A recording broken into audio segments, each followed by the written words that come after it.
one of your photos went viral. Is that correct? Yeah. It was one of the protesters or rioters on top of a Waymo car, and it's all over the place right now. Now, I mean, it's kind of a fine line between blending in and then having people turn on you. And I don't know if you wear a helmet. I don't know if you dress a certain way.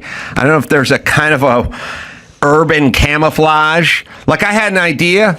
One of my best ideas ever was a jumpsuit that had a plywood print on it. And when the city was all burnt down and the shit was going down and the mob turns on you, you turn against a piece of plywood that's in front of an old liquor store and you blend right in. The crowd goes right past you. So we're looking at the picture of the guy waving the Mexican flag on top of the what looks like a burning Waymo, or a Waymo with a burning Waymo behind him. But anyway, very, very iconic, very amazing. Is that just captured on your iPhone, or are you down there with real equipment? That's just on my iPhone. Does great shots. It's versatile, has the portrait mode and all that. It keeps me light and on my feet. So with too much equipment, it makes it hard to move around. But it's funny you talking about being incognito. On Friday when I was at the VA clinic, and usually when I go out and I am documenting, I'm there as an independent journalist, I try in most cases, unless I think it's unsafe, to hide my identity, because I'm not hiding who I am. I'm there to document. But I got recognized, and a swarm of protesters, surrounded me. They assaulted me and stole a couple of my items. But since then, Saturday and yesterday, I've been completely incognito for my own safety. And a couple other of my fellow journalists, Cam Higbee, Anthony Cabasa, they've had public, if you want to call them hits, or public messages put out on them, with pictures, doxing them, basically informing the rest of the rioters and protesters, get these guys, get them out of there because of all the things that we're exposing. I think Antifa is starting to get in the mix. Yesterday, when I was taking videos of the rioters breaking up the sidewalk and collecting rocks, which they used for 2 hours to throw police officers, the rioters started cracking down on people recording. And I imagine by today, they're going to be a lot more vigilant about making sure that independent journalists aren't covering things that make them look unsavory.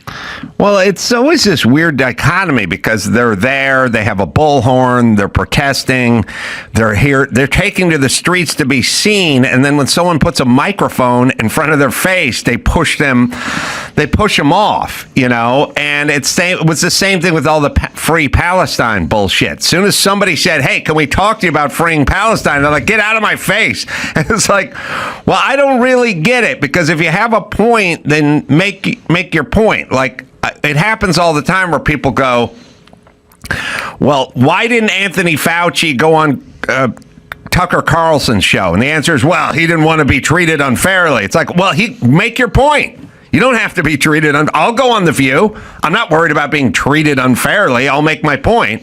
And as long as you don't, edit it, then we'll be fine. Or it's like a hostile environment. Like, look, if your point, whatever your point is, make it. Now, we're watching video of stuff you took, I'm guessing, which is people grabbing rocks and throwing. People don't really realize that it doesn't take a bullet or a knife wound to kill a person. If you're riding a moped and someone hits you in the head with a rock, you're dead. Done. That's how it goes. These are 10, 20-pound rocks that they were throwing 20 feet down off the overpass. One of the rocks actually ended up striking a police officer, but they were screaming, aim for the head, aim for the head. And I don't want to generalize who these rioters or who these protesters are, because it's such a big mix and it's growing every single day. But so many people out there I was hearing saying, oh, we're just here, school's out, and oh, it's a Sunday, I'm bored. And so while there are a lot of rioters out there that are there because they're passionate about opposing Trump and they really care about the immigration issue, I suspect there's a large amount of people that are out there that are, in their teens or early 20s that are vaguely liberal, or that are just, they happen to lean left and have nothing better to do, and so they're getting in on the action. And they're emboldened. It makes sense. The police officers are not engaging the rioters. They set up a perimeter. They wait for hours and hours and hours until nightfall or until the rioters move to a different location, and then they will lightly engage. But when people are saying, oh, the escalation, it's getting to a point where the escalation is them not engaging the rioters, because it's just giving them this sense of we can do whatever the F we want. And as you can see on screen, this is the result. Bars are being broken into, gas stations, parking lot kiosks burning down. So it's really getting out of control. And for all the people that are saying, well, this is just downtown LA, this isn't widespread. It's like, listen, LA is a big place. Most people in LA were having a normal Sunday, but that has nothing to do with the havoc and the terror that the people and the citizens of downtown LA and adjacent cities are experiencing. Yeah, I mean, the sad thing is a show of force is really what these people need, because they will just do as much as we let them do. And it's now gone weird with the Democratic politicians that have to sort of take their side. I mean, I basically said, look, I just spent 4 years being lectured by Democrats that there was no National Guard for January 6th, and Trump should have dispatched a National Guard because that would have prevented all this. Now they don't want the National Guard here because they're incendiary. Like, is the National Guard good or bad, bitch? Like, which is it? Which is it? It could have prevented the greatest attack since Pearl Harbor. Which, by the way, Pelosi should have okayed the National Guard, and Miriam Bowser should have okayed the National Guard 3 days ahead when they got the information that we conveniently forgot about. But okay. But is the National Guard good or bad? And the answer is, well, it's good when we can use it for our argument, and then bad when we can use it for a different argument. Also, a bunch of guys in uniforms with weapons, I would argue, does not incite the crowd. It tends to clean up the crowd. And also, it's not incendiary. Okay, let's just do your math. Let's do the math. Okay, for the sake of argument, there's 500 cops. All right. Or for the sake of argument, there's 200 cops. Okay. And then somebody says, how about we get another 500 National Guardsmen in here? And then you go, well, that would inflame the situation and agitate the people. Okay. Well, according to your math, if we got rid of the 200 cops, the whole thing would go away.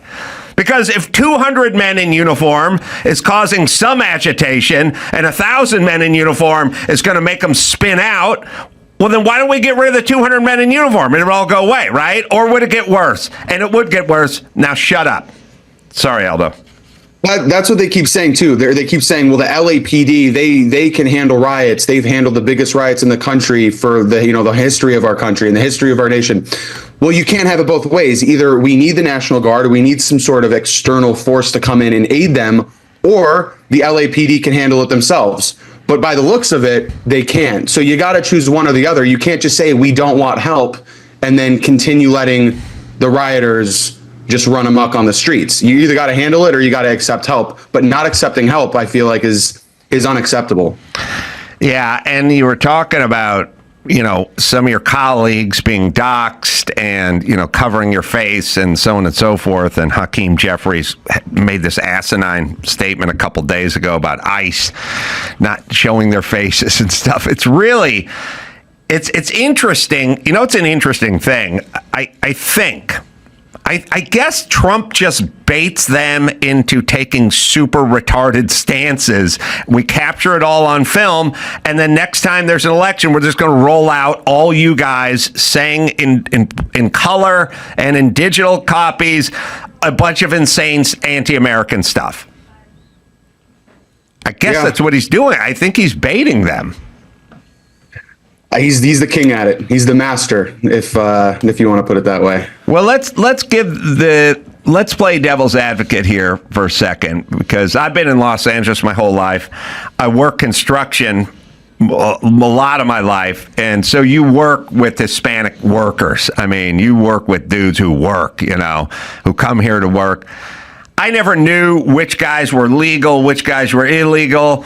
The guys I worked with, were always just hardworking dudes, you know, and they got along and they were fine and they had enough English and they were this they're just hardworking construction dudes with families and stuff like that. So I'm not going to make an argument for anybody being here illegally, but I also wouldn't make an argument if I wouldn't go to my son, hey, move to Canada, and if they give you any shit, tell me, I'll throw a brick at them. You know what I mean? It's like they got rules, they're sovereign, they have a law, they have a border. No one gets to just move to Canada, and every liberal asshole in the world would understand if I just went, I'm moving to Canada, fuck Canada. They go, no, you don't live there. You got to get documented. You got to figure it out. They have laws. Sorry. Like, they would understand that concept. They would understand that concept if I said, I'm just moving to Mexico. They'd understand right. it. So I don't want anybody here illegally, but I do have an order of people I'd like to get rid of. And I want the hardcore guys, the human traffickers and the gangbangers and stuff. They can go first. And then at some point, I'll get to the guy who I worked construction with all those years ago, and then I'll have certain questions like, how long? 20 some odd years.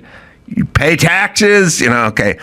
Do you use the system much? Are you a burden on the system? Your kids speaking English? Like, I would have a little wiggle room with those guys. Let's go bad to benign. Reagan gave amnesty. Yeah. Yeah, I mean, that's the thing. A lot of people think that, a lot of the right-wingers or conservatives are heartless. And, what I tell people is I actually have a lot of sympathy when you hear these stories of, a mother and teenager were pulled over and now they're being deported. I do have sympathy. It's a horrible situation, but it would be almost like if I started driving at the age of 12 and I never got a license and then I got pulled over at 25 and said, well, I've been driving for 13 years, why are you pulling me over now? And it's like, well, my sympathy is that the kid can drive, he's doing great, but he never took the responsibility to go and get his driver's license. It's an unfortunate situation, but the onus is on the person. It's not on the system for enforcing those laws. And a lot of these stories that we're hearing, it's, they're getting deported after being pulled over. And then you read further down and it's the police officers were unable to communicate with either of them because they speak no English. And you find out they've been here for 40 years. And it just makes you question, like, where are these people and what communities have they been able to function for 20, 30 years. So it's just emblematic of a much bigger problem. But I think you're right. Yeah, I want to start with the criminals and then we'll work our way down to the construction workers for sure. Well, you're right in that when you come over, when you recreate your homeland, and you're not really doing yourself any favors. So you flee Mexico, or you flee Nicaragua, or you flee El Salvador, or you flee anywhere, Ghana. You just flee because you have a system there, a mentality, and so on and so forth. And then you come here and you essentially recreate it. And then when you drive through, like I've lived in the valley my whole life, when you go to real deep valley Mexico and you hear the music and you see the garbage and the graffiti and the sort of world, you go, well, this isn't any better than your old place. You just you recreated your old place here, and that's where the assimilation part comes in. We're looking at I don't know what we're looking at a sign.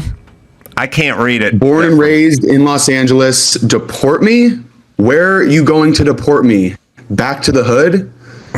Yeah, I know. Pretty clever. Everyone's righteous, by the way, now. But all right, you can stop the pictures for a second. Yes, for the good of the group that is fleeing something and coming here, I would argue, do not recreate what you're fleeing. Embrace this, join this. There's a reason you want in. And that reason is because for whatever reason, our system is better than your system. So do not do a facsimile of your system inside of our system. Join our system. Right. I don't think fruit stands and different flavors of tacos is worth the civil unrest that we're seeing. No amount of culinary diversity is worth civil unrest and is worth millions of dollars in public property damage. I'm going to take the homogenous society over culinary experiences every day of the week. Yeah, get it on. Got to get on a choice. Get it on. We got a guest here, Dr. Drew. Yeah. Dean Graziosi. Good got to be that here, right. Yeah. Got an AI company, mastermind.com, co-founded with Tony Robbins. I know that name.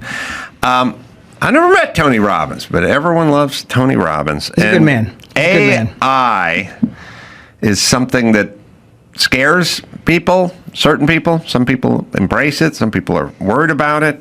Well, tell us.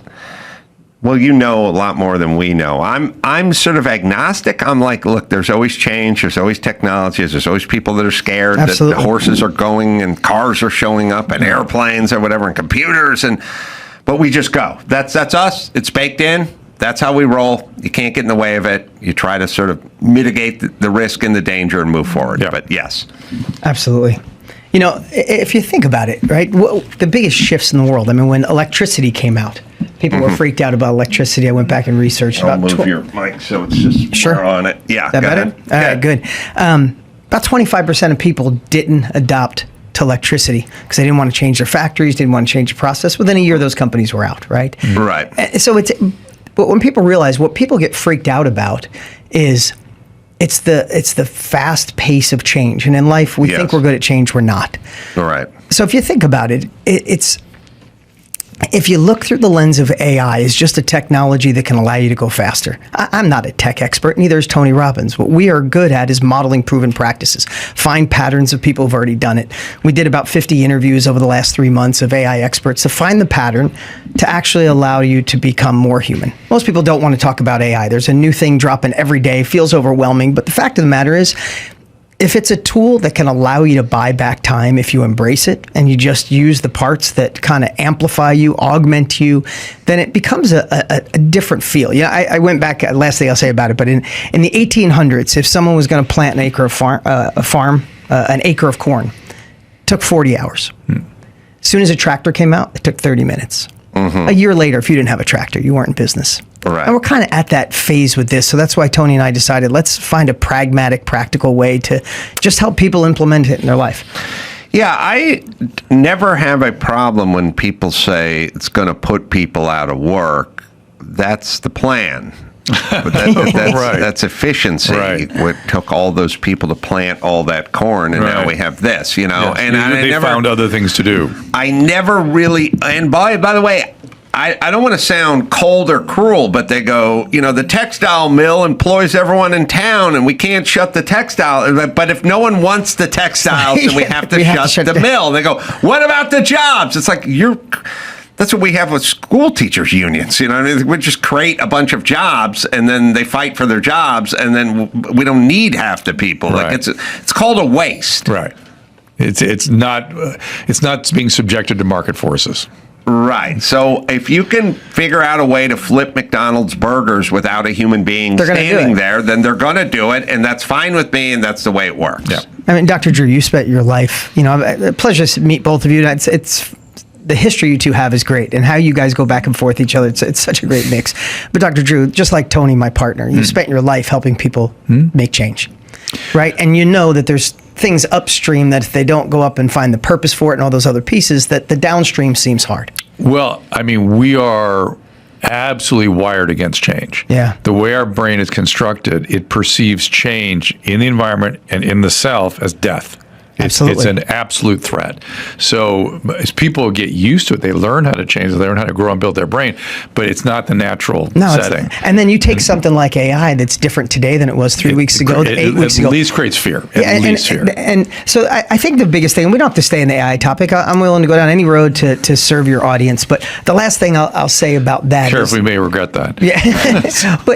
But if you look, we're going to talk about his grandmother. Yeah, I was watching. But if you look at, I believe why people are a little overwhelmed, freaked out about it is because everybody's just starting at education. They're starting at this is the next thing, this is what you should do. Just like if someone came in that you were serving.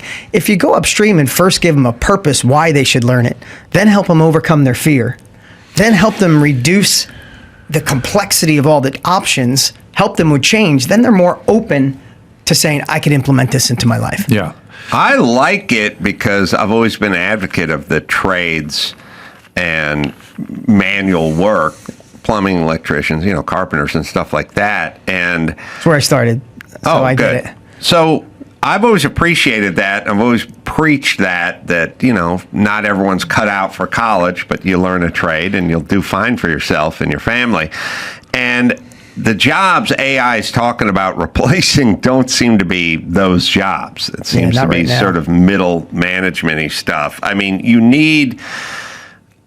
to do that, you need a robot, essentially. And that robot's not going to be Flippy, the hamburger flipper. That's going to be a fully functional. I mean, if you think about carrying 2x4s up a ladder and laying joists out for the roof or something, that was insane piece of technology. And by the way, that robot would cost $2 million. Not only that, that robot would be doing a lot of other things first before exactly. it was humping True. drywall.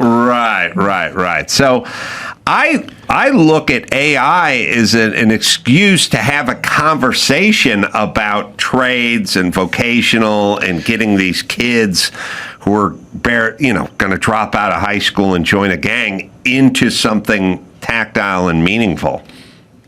For sure. And the part that can reduce the complexity of it too is really the first phase of AI is just to allow you to go faster. Because when you have the ability to, listen, there's a million tools coming out. So the thing I'll say is take the tool you're currently using. If you're on ChatGPT or Claude, get it to know you. This sounds crazy, but one of the biggest secrets is just let it know your constraints, your goals, your core values, what you hope to do, what your week looks like, what you hope to accomplish in a month, what you hope to accomplish in 90 days, and feed it as much as you can. And then just say, how could you help me save 5 to 10 hours a week? What could you take off my plate that's boring, redundant, and that little shift is something, and we've already trained about 600,000 people, Tony and I, since we started in November.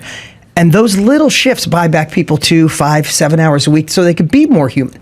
So they could finally be more innovative in the thing they've been dying to create, or be home with the family, or advance the business. Well, and I think if we look at it at this, one step at a time approach, it changes it. I don't want to play devil's advocate, but I like it. We've always, when you look at advertisements from the 50s and they show the clothes washer, dryer, the advertisement had the housewife relaxing while the washer was doing the washing, creating more free time. No longer down to the river with the washboard. And they would show these women, God, they're dressed to the nines, sitting in their beautiful 50s houses. Pumps. And they were always sitting there reading their magazine on their sofa, right? And so the conceit was, once we automate this, and we'll free you up for more leisure time. But the reality is it just freed people up for more work. True story. That's what ended up happening. Not necessarily with the ladies, but they hired a Guatemalan woman to do the laundry, and they were really freed up. But for folks that work, this computer that's going to save them a bunch of time. Well, next thing you know, they're on an airplane on a Saturday and they have the thing on their lap and they're essentially working when they would be enjoying a cocktail and watching a movie, right? So, you go, AI is going to speed up all this stuff and it's going to free up all this time. And then you're going to have more time to paint and walk in nature. But it's probably going to be more time to do more work. And I would agree with that throughout history. I would say post-COVID, a lot of people, when they were home, had the ability to look and say, there's more to life, right? We could say COVID shifted a lot. And even the psyche of what success actually means. And I think we're at a time where if you don't work on it, you're right. And the worst part about it is if you bought back time and then you did things that weren't healthy for you. Right? You found addictions, you found habits. But I think we're in a place where people are really searching for inner peace. People are drinking less, they're trying. I think there's a time that AI, listen, it's coming. It's going to impact our lives over the next 18 months. 18 months. Yeah. That A fast. lot. What I'd A like lot. to explore, though, what concerns me is none of this stuff. It's having seen how brainwashy people have been lately, that the AI somehow is used as a persuasion instrument to hoax people or whatever, or to cause them to believe things and form mobs and God knows what. We certainly saw that during COVID, too. Absolutely. Do you have any concerns about that, or is AI being organized in such a way that it could do that sort of thing? I think it's moving so fast because it's like the arms race that I don't think they're building the guardrails that they probably will in the next 18 months. Because they're just fighting for the next technology. And I think if you look when the internet was doing, we had all the same fears with the internet. And here's the way I look at it. Turned out to be worse. What's that? Turned out to be worse. Yeah, I mean, there's a lot of things that could go wrong with AI. But the fact of the matter is we get what we focus on. And I'd rather focus on that's going to help cure cancer, help people work a little less, help you go faster, help that mom that's been dying to launch her business for a long time finally have the creativity without having to raise money to do it. And I mean, it's the best you can do. If that's what you focus on, at least you feel that moving forward. And if a catastrophe comes or it goes in the wrong direction, then hopefully we have smart people to help it. Yeah. Well, we're now in the first AI war. We're using AI with Iran. True story. And also now there's another thing I thought of, which is a little devil's advocate as well, which is, when everybody has the technology, then you go, well, it'll give you an advantage in the workplace, your business, you know what I mean? But if everyone has the exact same advantage, then we're all still in the same place, essentially. Maybe if you use it first or deploy it more creatively. Right. And everybody has access to incredible books and skills and operation skills. But we all have access, especially to information. It's going to be those that utilize it, maximize it, find a way to implement it into their life and business. Yeah, I know, I agree, and it exists as we speak. With go to a Tony Robbins symposium and bring your employees and motivate. I get it. And I'm all for efficiency. Like, look, we used to carpet bomb and we just bombed everything and burned Dresden down to the ground. And now we're smart. We send the one down the chimney and the bunker buster and whatever. I think everyone likes that part, that notion of efficiency. And like I said, let's not bomb the whole town. Let's just find where the bad guy's bunker is and drop one and take him out. And I think we're...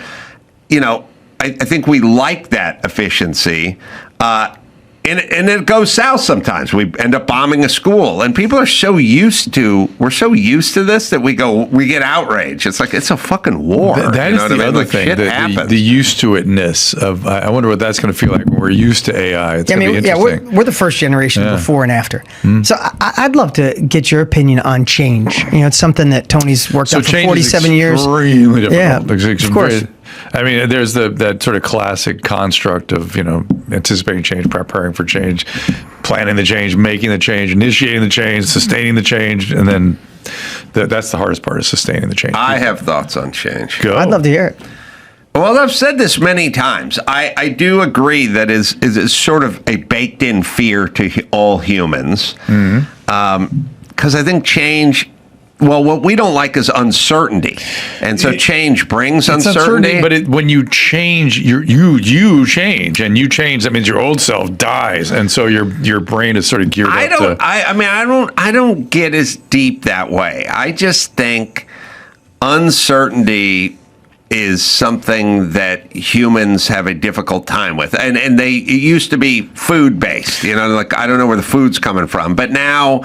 It's I lost my job and I don't know where my next paycheck is coming from, kind of thing. Right. But and people do this. Oh, your girlfriend dumps you and you'll never see her again, and you don't have a girlfriend, and who knows when you'll have a girlfriend, and jobs, everything is change. I mean, like graduating high school, I remember going, now what? Yeah. Now here we are. Yeah. But here's my whole point. You can tell Tony I said this. I challenge anyone. Everyone I know has a story, and most everyone's story is my girlfriend dumped me, but Thank God she did, or I wouldn't have met my wife of 31 years. Or as everyone says, every firing is the best thing that ever happened to them, because then I don't really know anyone who had a change that didn't look back at it and go, it turned out to be a good thing, because I would have never started my own business had I not been let go from Xerox or whatever that thing is. So we fight change constantly, but it really is the best thing for us. Yep. And then the worst life is I worked at the postal sorting place in Arleta for 61 years. Like the no change. Oh, so if change is bad, how come people with no change have the worst lives? I think of those things all the time, and we all have our own little quirks. And there's two things I want to share. One is, don't some people move during uncertainty? Like, only because we're similar in age. I've been following you guys for a long time. We've just been around for a long time, and watching all the change both of you have made, especially in your career, Adam. I guarantee at the end of each one, the uncertainty was high, but you found a way for that uncertainty to drive you, or else you would have given up when the thing ended or when the new thing started. True? Yeah, I mean, I got fired from my radio job. I have to look it up. Right near 17 years ago today. Yeah, and you can look at it's great on the other side, but it still sucks when it happens. Yeah. Right? But you found you found the certainty to drive you, though, rather than throw your hands up. I would argue, though, that Adam is accurate, and then there's the flip side is the side I see all the time, which is loss. Humans, if they're really changing, it's because there's been a loss of something, loss of previous self, loss of job, loss of career, sense of self, physical ability, and there is always grief with it. Well, and humans hate grief. But I think we need to define two types of change. We need to take a quick break, and then we'll talk about more than one change after this. Tempo. Well, this time of year, you try to stay consistent, but life gets busy. And it's hard to cook every night, and that's why I use Tempo. Tempo delivers fresh, chef-crafted, dietitian-approved meals right to your door. Each meal is perfectly proportioned and ready in just 2 minutes. That's right, 2 minutes. After a long day of work, I love just kicking up my feet and having something tasty that's ready quickly, and that's what Tempo does. It's convenient, but flexible enough to fit the way you want to eat. It's Tempo. Am I right, Daphne? For a limited time, Tempo is offering our listeners 60% off your first box. Go to tempomeals.com/ADS. That's tempomeals.com/ADS for 60% off your first box. tempomeals.com/ADS. Rules and restrictions may apply. I think people lump in change with death and grieving or whatever. But I lost my dog very recently. You lost your dog, and that dog's never coming back. Yeah. And it's never going to be a good thing. It's like, oh, I'm so glad Phil died. Yeah. Looking back on it, it's like, no, it's always sad. I miss Phil. But that's change, but it's not what we're talking about. Personal change. Right. And so I think sometimes look at that as but your brain does the same thing, though. That's the problem. I'm saying they lump in losing their job with losing their lab, And I think the brains not naturally do that. That's what I would argue they don't have to. They don't have to. Nothing we're wired to do. Do we have to do? A version of this that doesn't need to be done that way. Yeah. But although there does need to be a little bit of grief. You have to be willing to step into grief, because you automatically you're grieving the past thing when you lose that. All successful people all they've done is change their whole life. 100%. So, and could you force the like again? I was talking about like having a toolbox of things that help you move forward, right? Because it doesn't matter what age we're at, what wisdom we have, what experience, what success, finances. Every new chapter is a different fear, right? And sometimes the fear from your father not loving you enough and being abandoned when you were young pops back in. You thought you cured it years ago. There's things that I use. So I'd love your opinion on this. There's something I use when I feel in the midst of change where I'm hesitating, where I know on the other side of it, I know the other side of the storm is calm and the next level. I'll future pace and think of things like being at the end of my life and meeting my maker, whatever your beliefs are, and seeing a video of the man you could have been if you embrace that change, if you move forward. And I can visualize that regret, and I can bring that that regret of that day into this moment to make me move. Makes sense. And it could be that, it could be what the example I want for my 4 kids, but it's never just, I'm going to grind this out. I have to attach an association to it to get me moving forward. A story. But you did say that it's sometimes it's, what'd you say about the father not loving you or something? But the point being is that this stuff gets attached to these early experiences that have an existential quality to them. And so fear of losing my job, which like, oh, I'll get another one, gets attached to this destructive, everything's going to be destroyed. Fear of being loved, being lost, or die. It all just, our brains have a tendency to lump everything. I don't know, yours does that so much. You don't tend to get excited about things. Well, look, at a certain point, you have to be able to bet on yourself if you have a track record of accomplishment, and so But that takes a while to develop, right? it takes a while to develop. But I mean, we're in a business, show business. It's very topsy-turvy, and it's like here today and gone tomorrow kind of stuff.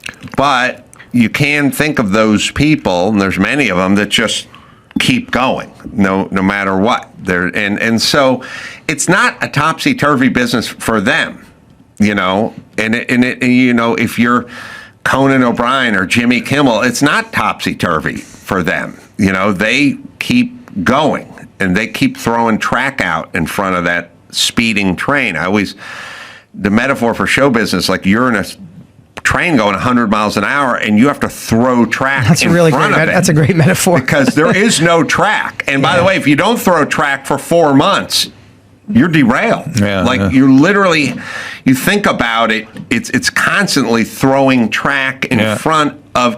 Now you could go, well, why don't you take the train from 100 miles an hour to 5 miles an hour? It's like, well, I don't want to be. I want to be in a train. Yeah, I don't want to be in a 5 mile an hour train. And I want to be in a 150 mile an hour train. But that's going to take track.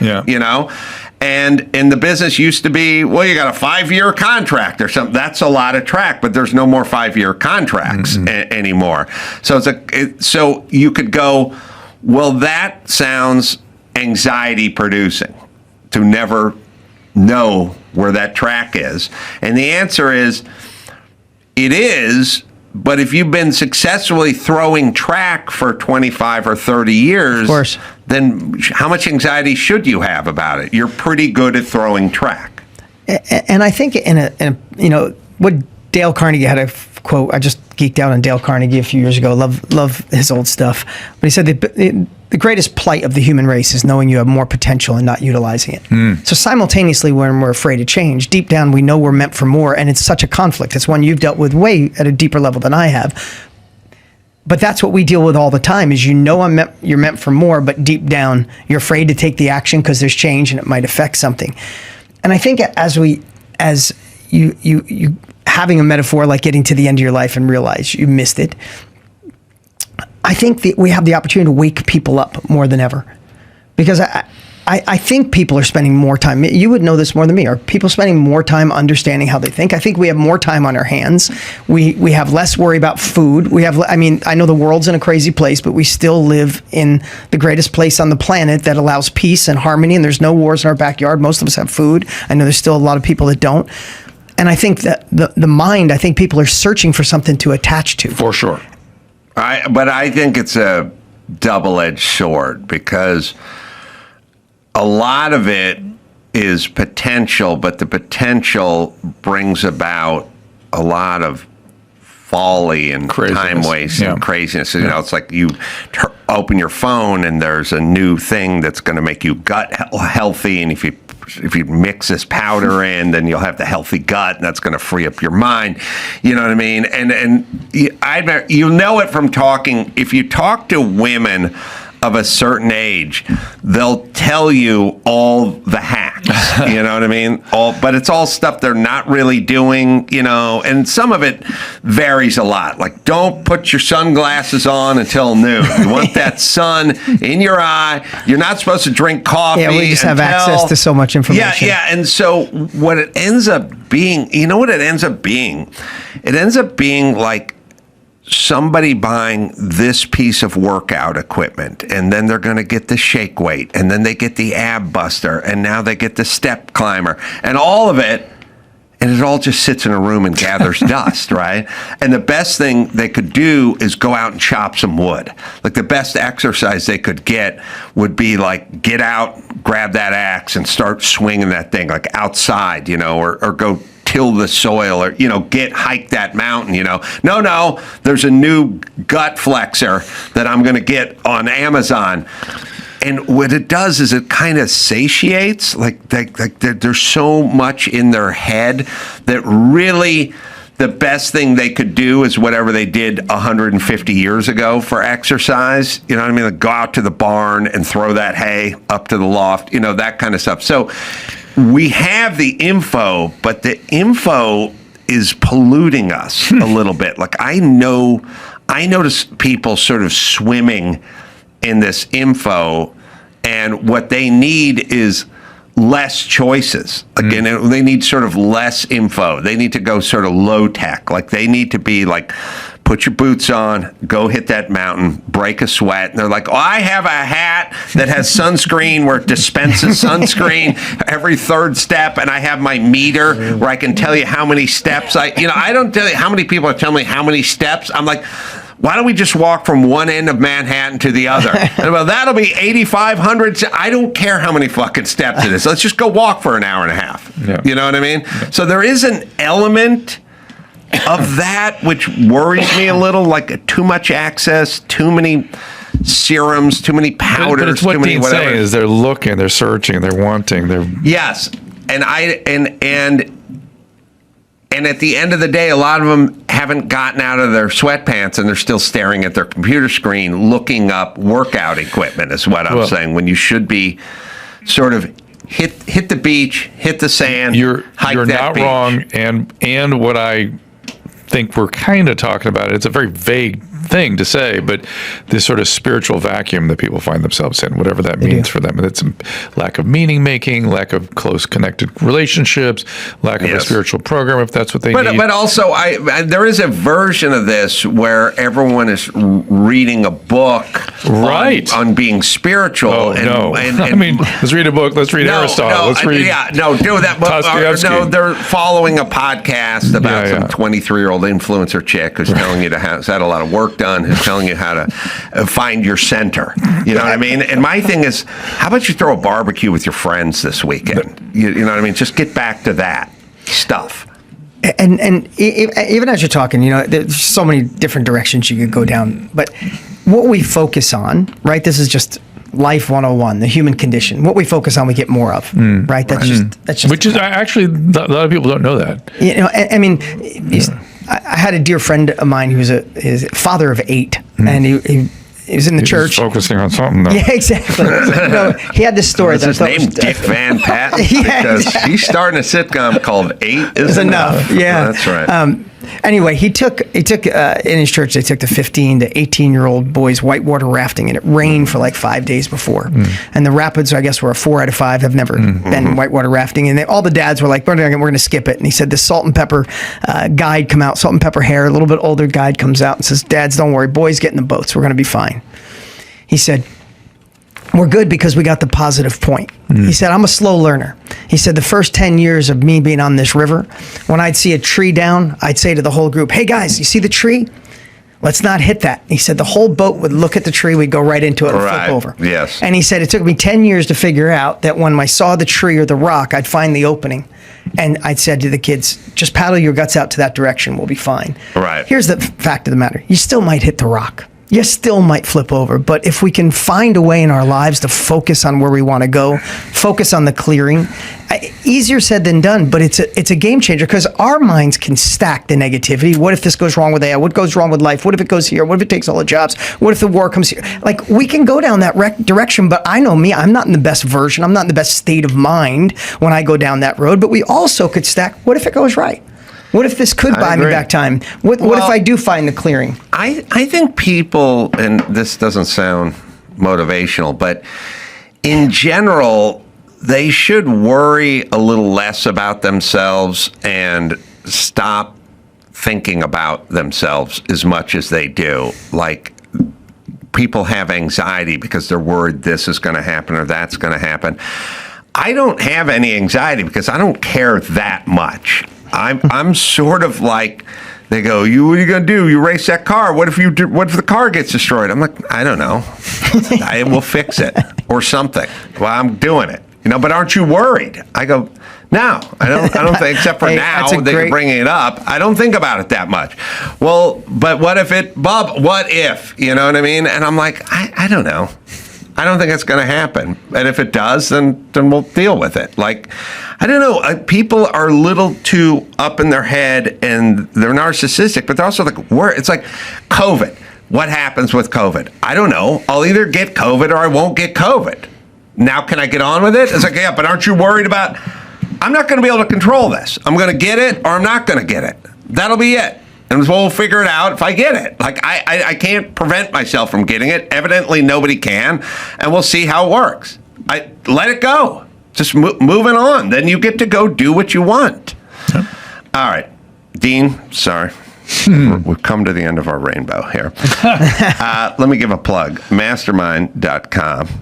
And co-founder with Tony Robbins, which is tell Tony come on the show. I'd love to talk to him. He's a good man. That's all I hear. All right, go to mastermind.com and check out the website, please, and don't be fearful of AI. We'll take a quick break. We'll be right back after this. Pluto TV has thousands of free movies and TV shows. We're coming at you with everything we got! This is the mindset. Free. This is the mantra. Free. This is the mindset. With movies like Pineapple Express, the entire Star Trek film franchise, and Gladiator, and TV shows like Survivor, SpongeBob SquarePants, The Fairly Odd Parents, and Ghosts, Pluto TV is always free. Pluto TV. Stream now, pay never. All right. Thanks, Dean. Now, Drew. I got stuff I've been thinking about. I don't know about you. I got stuff, but you start.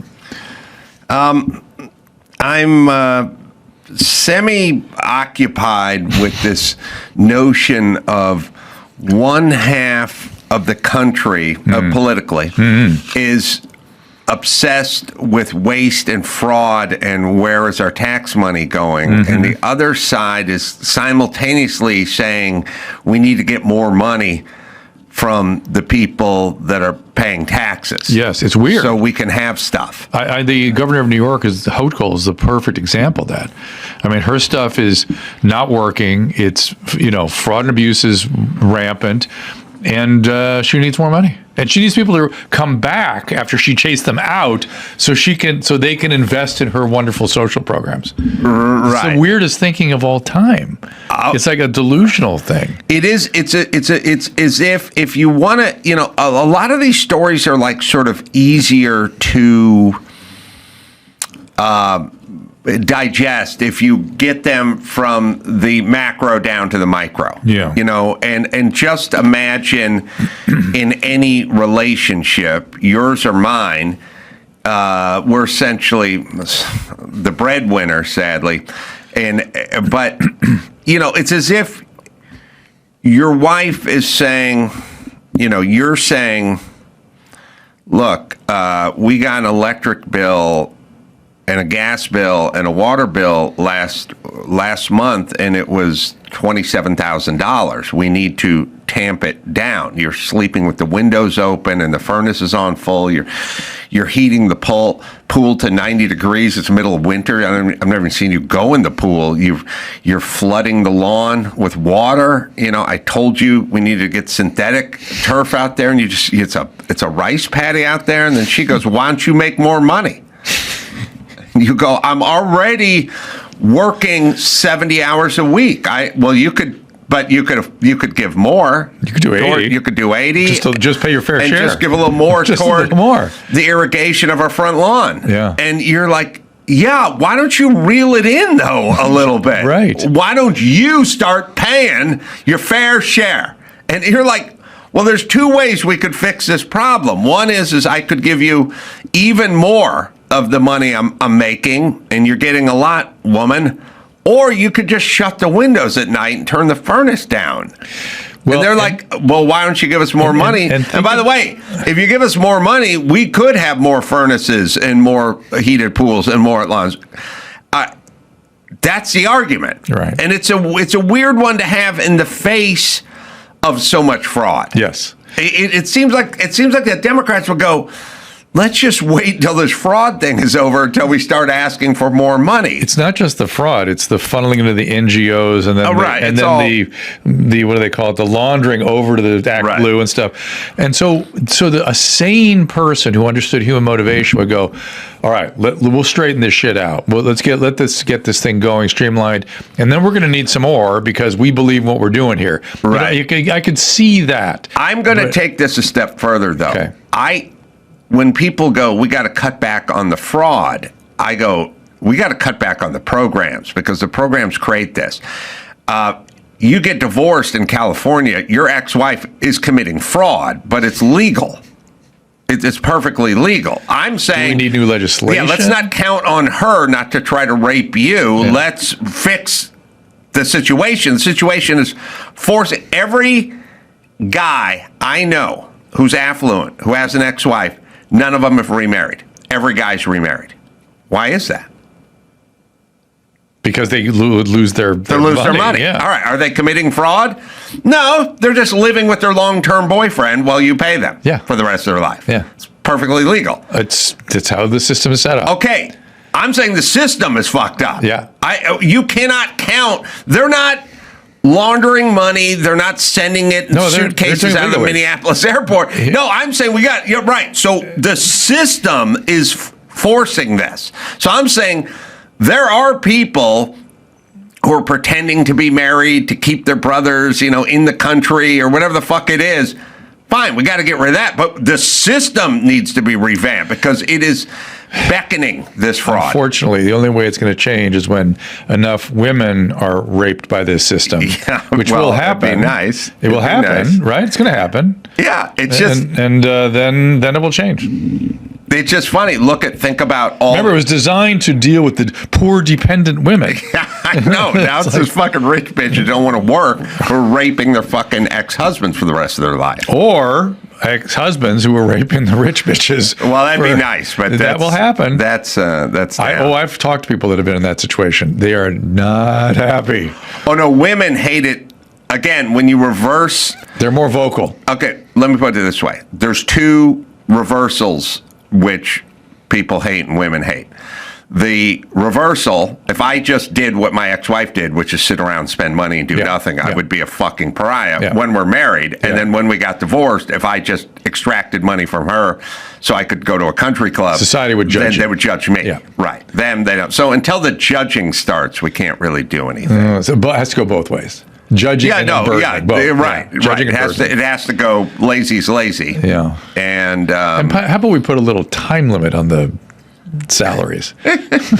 Jesus Christ. It's insane. But the point is you're not making them into criminals. You're forcing them into an immorality. Yes. And because of human motivation. It's how humans work. Right. So the people that create and also it is also, in a weird way, it's like rent control. Yeah. Those people will never be owners.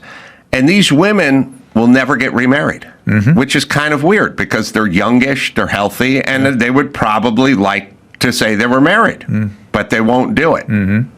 Poor women get remarried. They'll be remarried in 6 months. Yes, right. Rich chicks can't do it. Right. And so somebody's got to publish that data.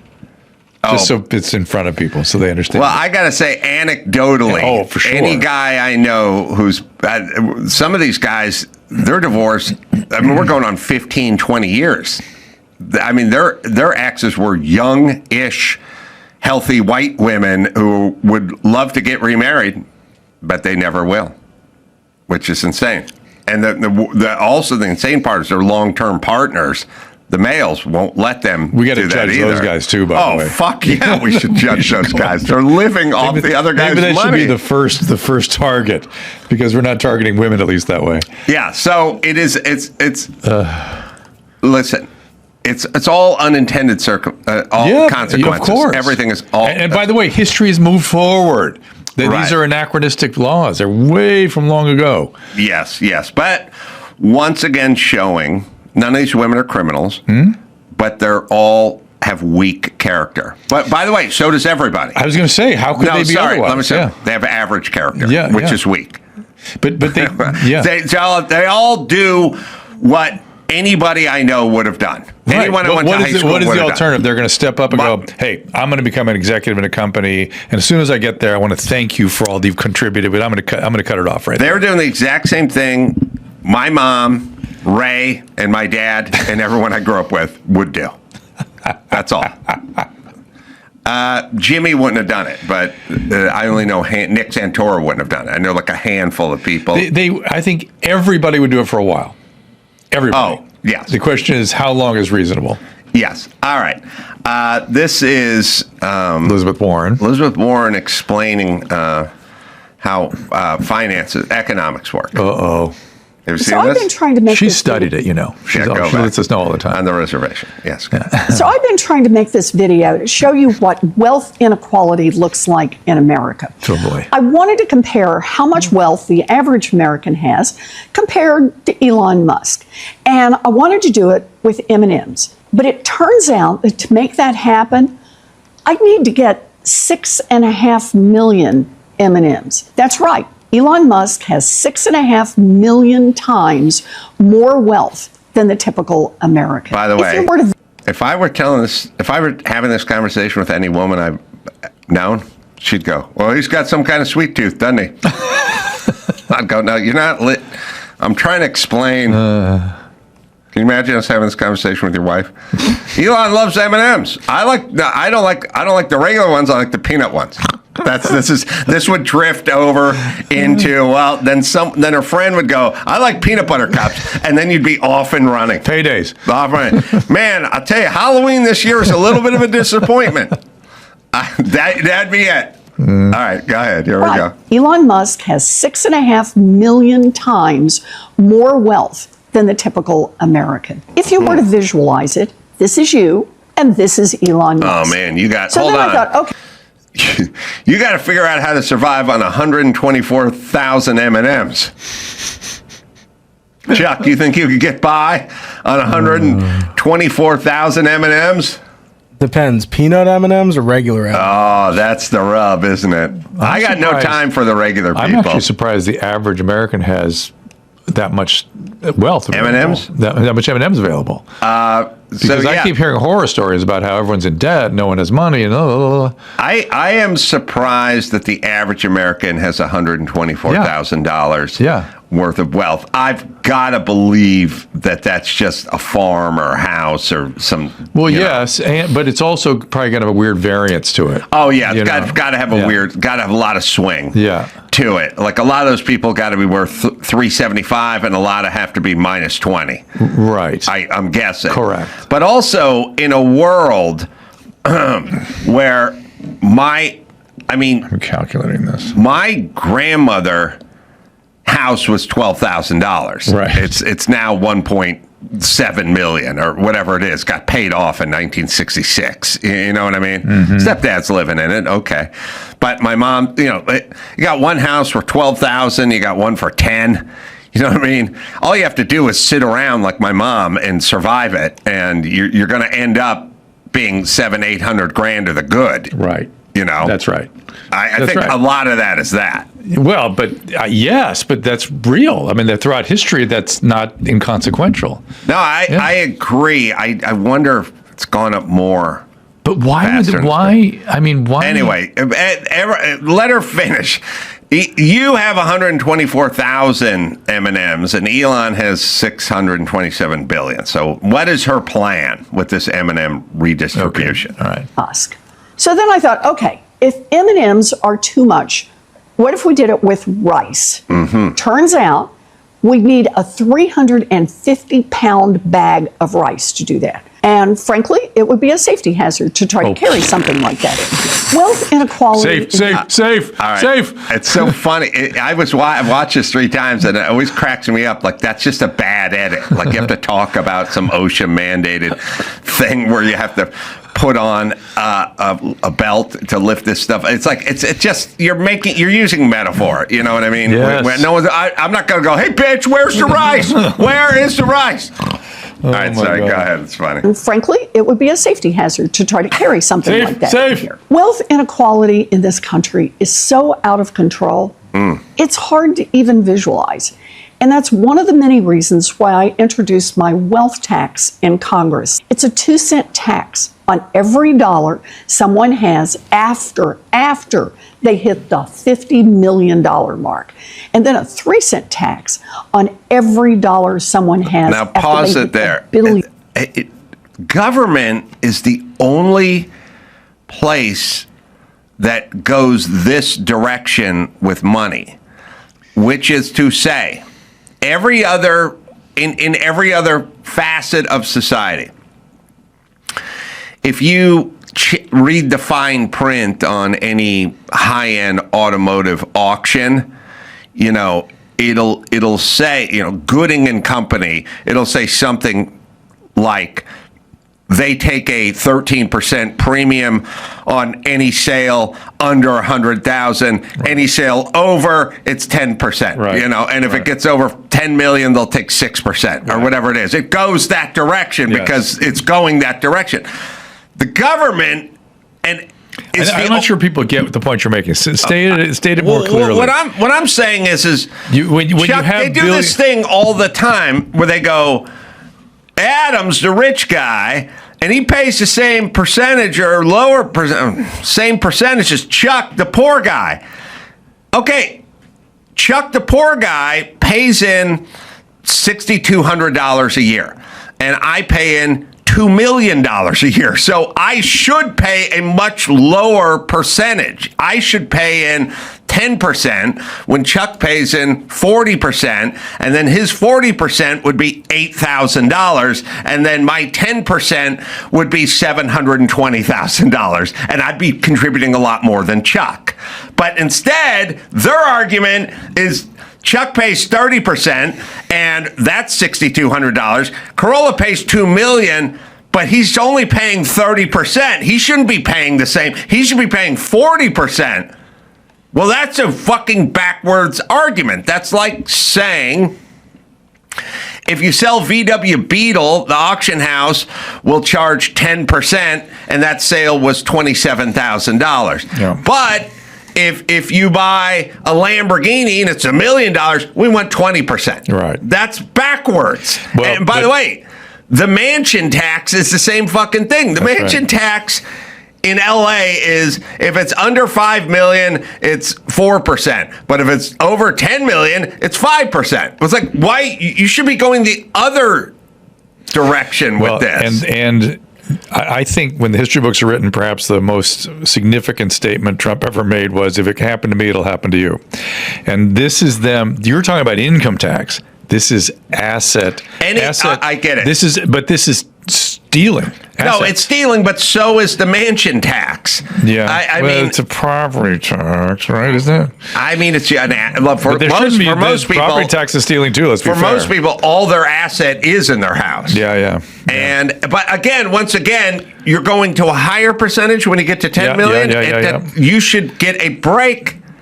Every entity works that way. Well, and by the way, when there's no such thing as me saying, look, when you sign up for anything, you know, you sign up for a subscription or something, whatever, they go, well, 3 months, it's $60. But you do 6 months, it'll be $49. Right. And do a year, it'll be $37. Yes. Like you buy 10 hot dogs, that's $20. But if you buy 40 hot dogs, that'll be $35, right? Everything is that way except the fucking government, which means they don't know anything about, which means they have a gun.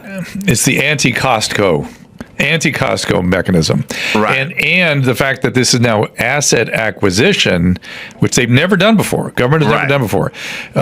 This means they don't stop here. They never stop. Oh, they know they always. Why keep would going. they only have one direction? Right. All right, we got to get more into this in the next show. All right.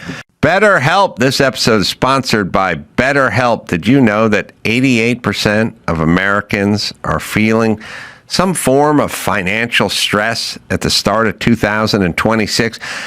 I used to be a construction worker, barely scraping by, and I remember like it was yesterday. It was tough. It was incredibly stressful.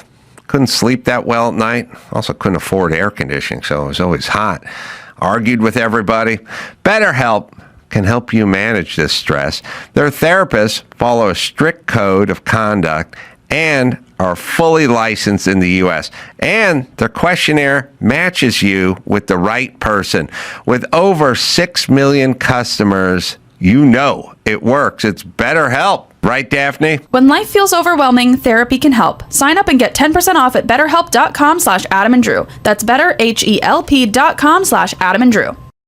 So we were breaking down. We got a bunch to get to. But in the last episode, we were basically breaking down Elizabeth Warren, who's, by the way, has a sing-songy sincerity that kind of reminds me of my mom meets Billy Jack's girlfriend kind of thing. She does. There's a kind of it's kind of an interesting thing. Her and Newsom kind of deploy a sort of sincerity thing that.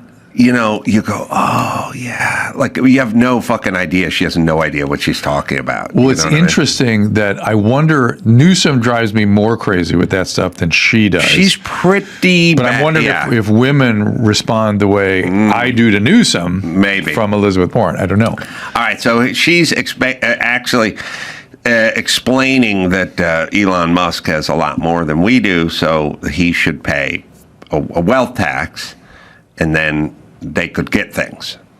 Let's see what. Why don't we add up his contribution to the economy and the workforce and come on, Drew, hard assets that he's building? No. All right, let's just see what we could do with this money. It's got to be 10 times what he has because he's just a stockholder. Sorry, go ahead.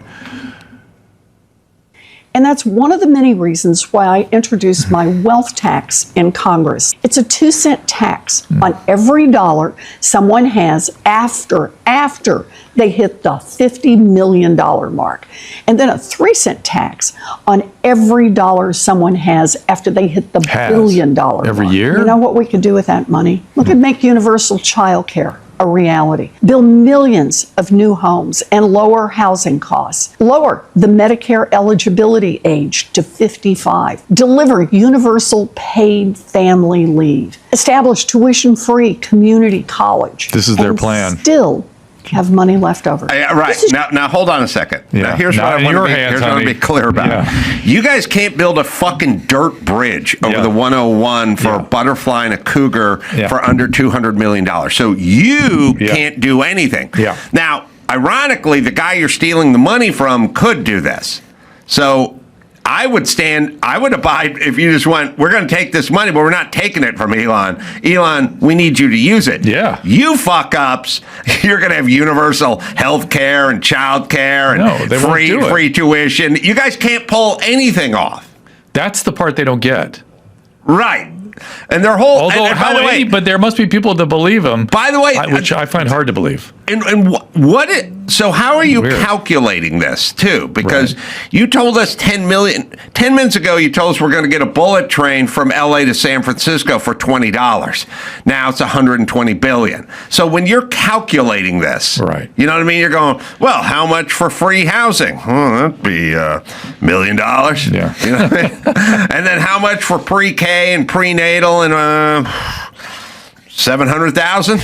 All right, what are we at? 1.7? Well, shit. We got it. We got it. No, you guys don't have anything. All you do is waste money. And by the way, all these programs she's talking about, wide open to fraud. Oh, of course. And abuse. Of course. Right. So you That's just all they will be. Well, they already have stuff like that. Why don't they examine what they've got, make it more streamlined, By the way, and then is expand community it? college out of reach financially for anybody? Isn't mostly that a state thing? That when it's free, the state helps with that. My mom went to junior college for 17 years, so don't tell me it's not affordable. By the way, just stop for a second and ask yourself, was the Constitution established for all that? Isn't that the state's responsibility or the county? Yes. And then, maybe they need some funding from the federal government, but it's not their responsibility. Go back a little bit, like 20 seconds, just because it's funny. What could we get? Here's what we could get. Age to 55. By the way, stop. We should be raising the Medicare eligibility age. It's designed for people that are retired. People are retired. I saw a really interesting study yesterday that said people's the retirement age in America now is either 35 or 85. Right. Those are the two retirement ages. Right. So 35 doesn't need Medicare. All right, here we go. You know what we could do with that money? Let's We hear could it. make universal child care a reality, build millions of new homes and lower housing costs, That's lower gonna the happen. Medicare eligibility age to 55, deliver universal paid family leave, establish tuition-free community college, and still have money left over. This is just one way we can start to unrig the economy and lower costs for families. We're going to unrig Let's get this done. It's rigged because Elon Musk rigged it. He rigged it with his crony capitalism. Two things that start with a C. Together. Alliteration, Drew. I don't know. The question is what is attractive about this fucking nonsense in 2026? Give me money. Give me. No, she wants money. What happened People to believe people's that heads? they're not. I think everyone lives in such echo chambers. I spent my morning on Blue Sky. Mm-hmm. Fraud and abuse does not exist there. Oh, I see.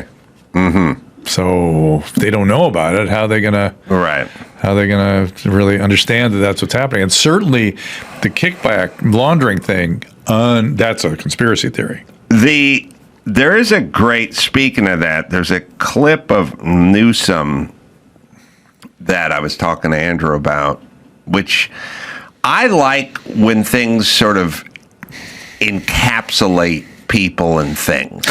You know what I mean? Yeah. Like when you go... They show themselves, like you see them. Oh, gotcha. Focus. Well, what I mean is like one exchange, one little story, Drew, would sort of go, this is my relationship with this person. This encapsulates who this person was or how we, what this thing was. Yes. Can be good. Could be good. Yes. Could be bad. Yes. So you take my mom, hiding the champagne is that's all you would need to know. Yeah. She wanted this thing. She wanted it for free. She wanted Rich Whitey, me, to give it to her for free. And the second she got it and found out it was hers to share with her family, she then hid it. Mm-hmm. Okay, that's all. We don't need to get into the minutiae or the details. You know what I mean? Yeah. What else? That's her. That's her. Yeah. That's her. By the way, conversely, when I'm walking through La Cañada and I see Paulette Garagos way down the street, so far down the street, I know she doesn't recognize me, and she's just walking along, and she stops, and she picks up some garbage wrapper in front of some random person's house, and then walks holding it for another 100 feet, and then throws it into someone's trash can. That's all I need to know about her. That's Paulette. Yep. Right. Mm-hmm. Okay. So this is all... When people are trying to kind of figure out Newsom and his rap and like what does he do? It's a kind of effective, it's a sort of magic act that is all bullshit, but it kind of works. Okay. You know what I mean? On a lot of people. It's a kind of DJ Khaled. Like I don't know what the fuck that guy does. He doesn't play an instrument. He's a fat oaf who can't sing, but somehow a lot of people follow along and they kind of like him. This is what, what? Why don't we do it this way, Andrew? I'm going to challenge you. Ooh. Andrew likes a challenge. Not physical, mental, or emotional, but other forms of challenges. Go to the Dr. Oz part first, and then we'll hear Newsom, because this is the reality, and then you can hear Newsom. So, earlier this year, Newsom was talking about fraud in California. Okay. That's January of this year. In April of this year, Dr. Oz was talking about. So a few months later, this is Dr. Oz. 7 hospice owners that were shut down yesterday. To put that in perspective, in the prior 4 years, the governor of California had shut down 4 hospices. We shut down 7 in one night. And I'll get news for you today, Brett. Let's announce and make it clear, everybody. We've shut down already, just in the last 10 weeks, 221 hospices in California. Wait, in the state of California, 220. Yeah, in Los Angeles. That'd have been the state, in Los Angeles. All right. Okay. All right. It's about getting shit done. Play it one more time. Started a breath earlier, please. Just so we can hear the beginning. Go ahead, right there. It's good. We've never seen from an administration. 7 hospice owners that were shut down yesterday. To put that in perspective, in the prior 4 years, the governor of California had shut down 4 hospices. We shut down 7 in one night. And I'll get news for you today, Brett. Let's announce and make it clear, everybody. We've shut down already, just in the last 10 weeks, 221 hospices in California. Wait, in the state of California, 220. Yeah, in Los Angeles. That'd have been the state, in Los Angeles. All right. So now, just a couple months before this is Newsom's response to this. But this is who Newsom is. And this is his game. This is his technique. If you want to watch his sort of sleight of hand, and he's skilled at it, it's a combination of sincerity and righteous indignation. Right. Yes. Yeah, I'm so damn tired of people getting trampled on in this state. Yeah. Damn it. I'm tired of bullying people in this state. Damn it. We need to stand up. Yeah. Yeah, it's kind of a first you reel them in with the propaganda. Yeah, I'm a real guy. I'm super sincere, and so this is what he does best. If people want to know why he's effective, this is what it is. This is his take on California waste, fraud, and abuse, which, by the way, is going to be a billion, trillion, cajillion dollars. This is how he addresses it. With Dr. Oz. Might have well be living in Oz. Well, hospice, we've been after that for years and years before Oz was even on the scene. This is purely political. This is not about fraud and abuse. This is about the polarization, politicalization, weaponization, not just a grievance, but weaponization across the board of agencies and weaponization, the likes of which we've never seen from an administration. 7. Okay. That's what he does best. He takes a subject, which is billions of dollars in waste on his watch in his state, and then gets indignant about it and says, this is an old subject. By the way, the one they do all the time, this is old news. This is old news. We already looked into this. I looked into this. I was the tip of the spear in this. What this is about is lawfare. Right. What this is about is weaponization of DOJ. He tried racism at first, remember? Racism against Armenians. All right. You didn't hear that one? Right. That was the first move. Right. So that didn't stick. This is what he does. This is why he's effective. He's indignant about this thing that is not about fraud. It's a political attack. See, everything's about politics for him. Right. Everything. So it doesn't matter what reality is. But you know what it is? It's like, Shapiro says it all the time. He goes, when the Democrats find something, it's a scandal, and then when the Republicans find something, it's Republicans pounce.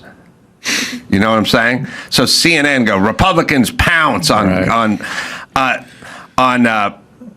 Biden. You know, well, they're not that's a scandal. Yeah. His laptop's a scandal, but the headline says Republicans pounce. Right. It's interesting. So it's interesting thing. Yeah. Now, if that is Donald Trump Jr.'s laptop, then it's suspicious activity on Trump Jr.'s laptop. You know what I mean? But it's not Democrats pounce. No. Democrats never pounce. According to CNN, Republicans are the only pumas out there who pounce, right? So it's an interesting way to frame everything. So we don't have to really get in. So this isn't your state is filled with fucking fraud and abuse. This is Republicans pounce. Yeah. And if you can, on an Armenian, even better. Yeah. Or some ethnicity. Yeah. Right? Yep. It's Interesting. wild. Well, and then to make matters worse, what's been going around just before we started discussing all this was videos about his wife. Yeah. Which are astonishing. By the way, those aren't videos about his wife. Those are his wife on video. His wife saying... But I'm just saying, it's not some hate video where somebody's it's her talking in their car. It's her talking on microphone about various topics, and as God is my witness, I can't believe it. And I said to Adam, I said, it's worse than I thought. And I thought, oh, no, it's not worse than I thought. It's worse than I can imagine. Right. This is somebody who is I don't know what's going on here, but this is serious stuff. Apparently she killed her sister when she was 6. I just told you 7. Oh, I thought I said 7. Oh, Drew. I flipped it around again. Smoking the ganja, man. Yeah, must be. Wait, what is it? What was it? Let's just hear. You know what? We'll take a break. Wait, let's hear her clip. I read or saw the clip or whatever, and it wasn't 6. It's funny. You straightened it out as 7, and I put it back at 6 as what you straightened me out to. That's how my brain worked. How it worked? It didn't work, right? Thank you. No, it didn't work. All right, quick break. Right back with that clip right after this. Quince, this time of year, I rethink what's in my closet. I'm keeping fewer things, but better ones. Well-made pieces I can wear all the time, and that's why I keep coming back to Quince. The fabrics feel elevated, the fit are thoughtful, and the pricing actually makes sense. Their men's linen pants and shirts are lightweight, breathable, and comfortable. They strike the right balance between laid back and refined. That's right. It's a balance. Put together without trying too hard. The prices are 50 to 60% less than similar brands because they work directly with factories and cut out the middleman.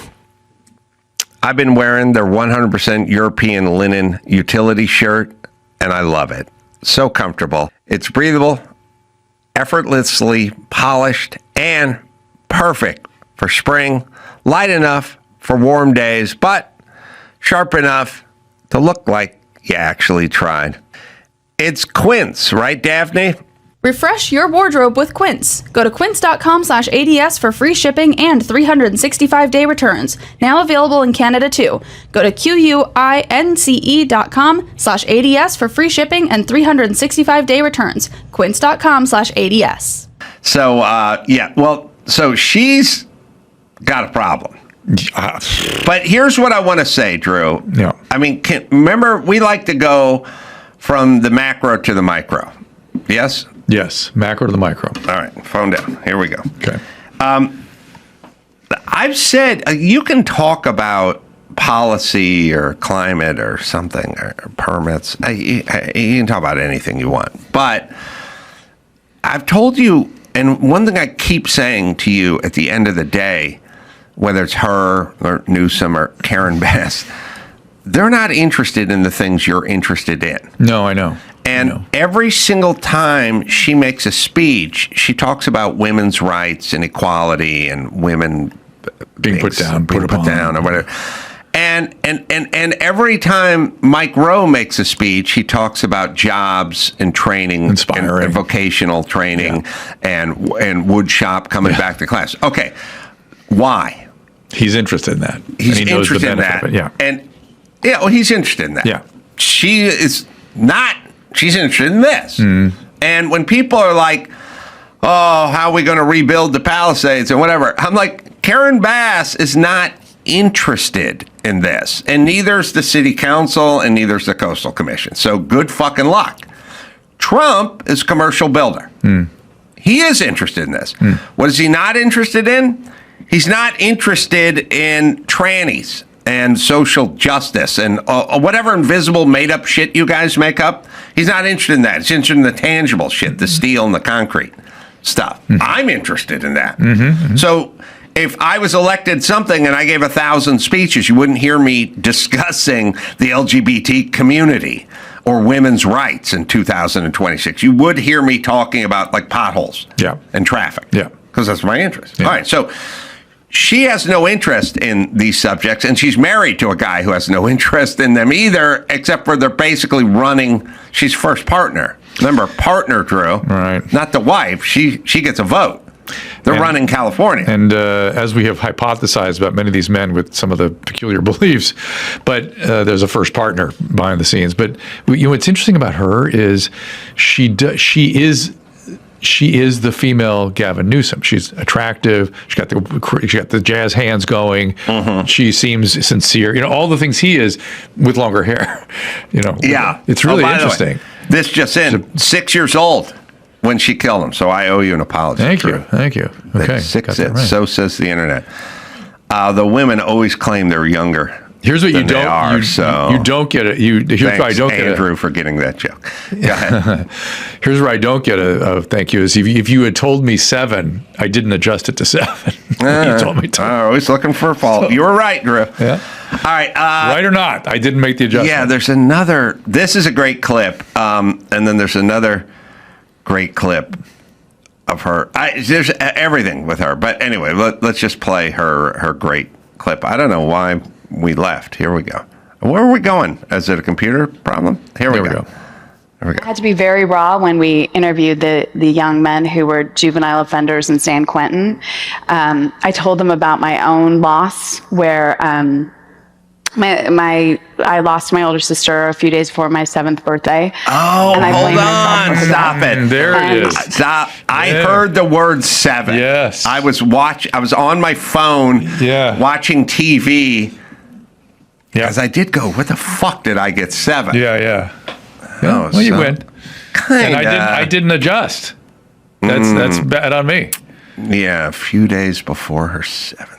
Yeah, and I read 6th, by the way, and that's why it stayed with me. Okay, go ahead, sir. I lost my older sister a few days before my 7th birthday, and I blame myself for her death. And I share that because they ultimately were accused of committing these violent crimes and sentenced for life.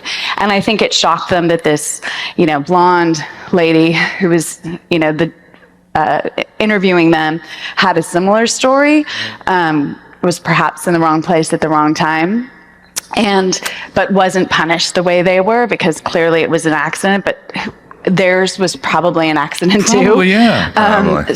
Anyway, I share that just because I guess, I quite enjoy spending time with people and being real and unmasking. She likes to be and real. Showing them that it's safe to unmask themselves. There's no unmasking here, unfortunately, because she doesn't know what's going on. If she could, wow. I told everyone about the word salad era we were entering like 10 years ago. Yeah. And people didn't really know what I was talking about, but we're in it. We're living it. I mean, California's sure the petri dish for it. It's fucking nonsense. I know. First off, she goes, a couple things. These people in San Quentin were accused. They didn't do it. Yeah, because Quentin, you go to San Quentin when you haven't done anything. They're accused of this stuff. Yeah. Wrong place, wrong time. This is basically Ilhan Omar. People are attacking Muslims because some people did something. You mean flew commercial jets into fucking financial centers and killed 3,000 Americans? Some people did something. Some people did something. This is a great clip, too.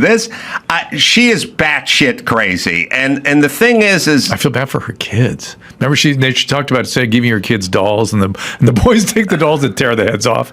Yeah, it's because he's a 3-year-old did that because he's toxic masculinity at 3.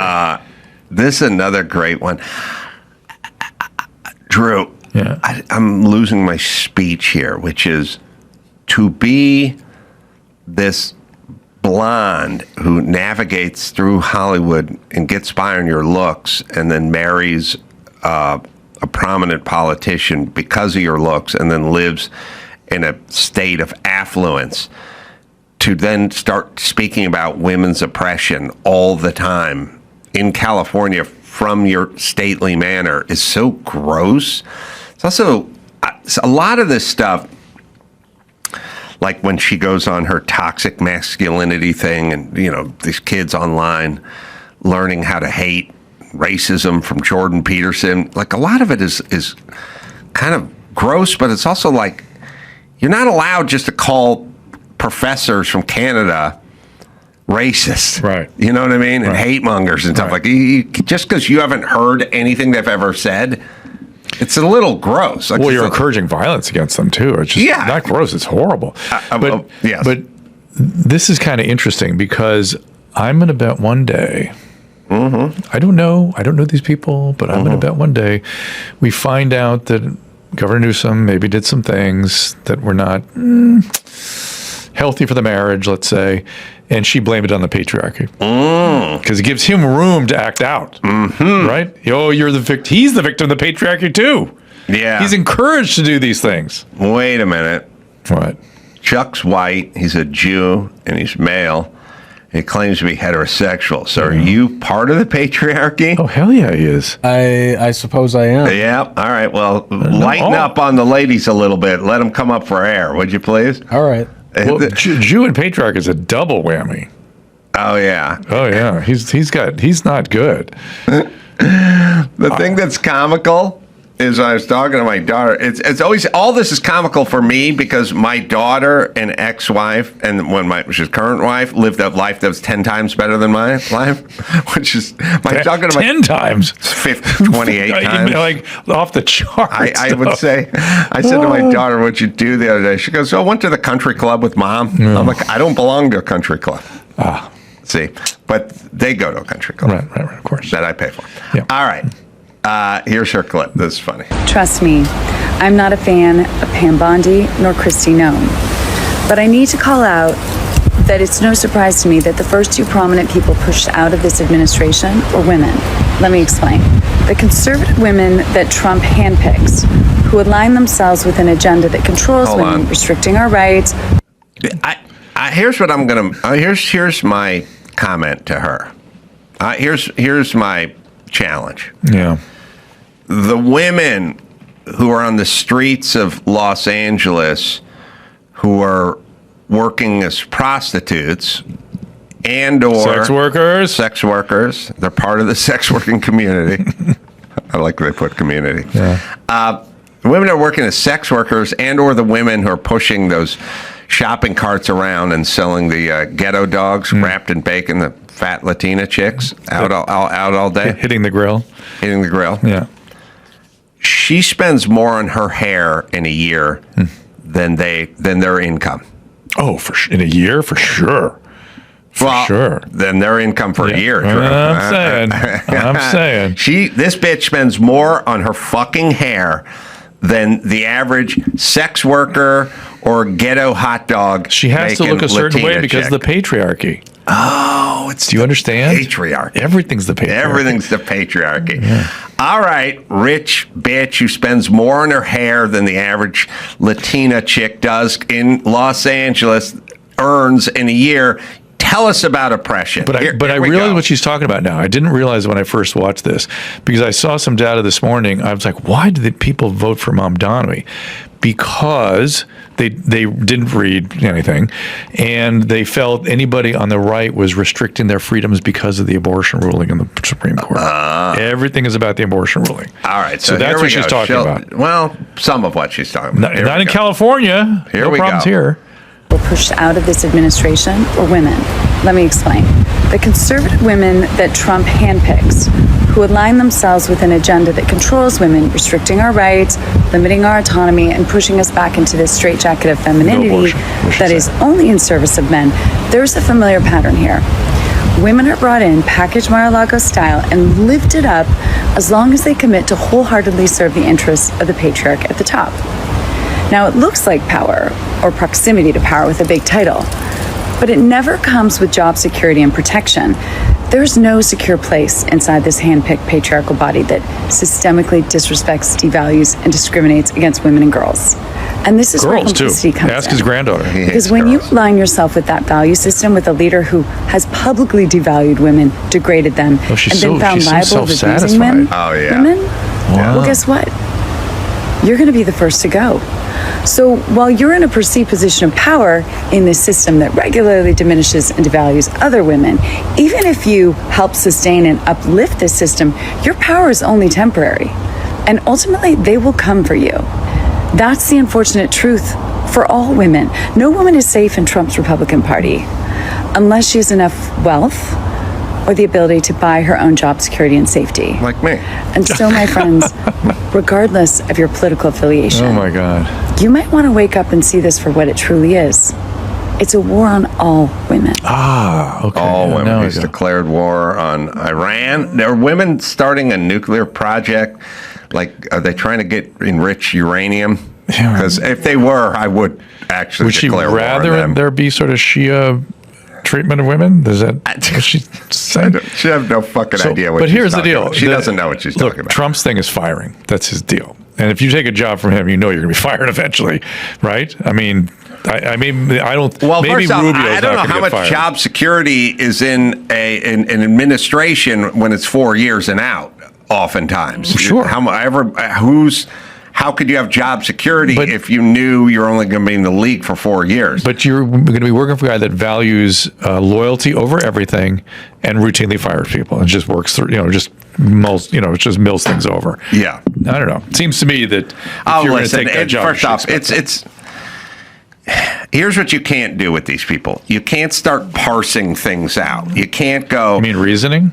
Right. You can't go, what do you mean Kash Patel's of Indian descent? You know what I mean? Or this guy's black, or he's got a woman head lead counsel or attorney is a woman. It's insane.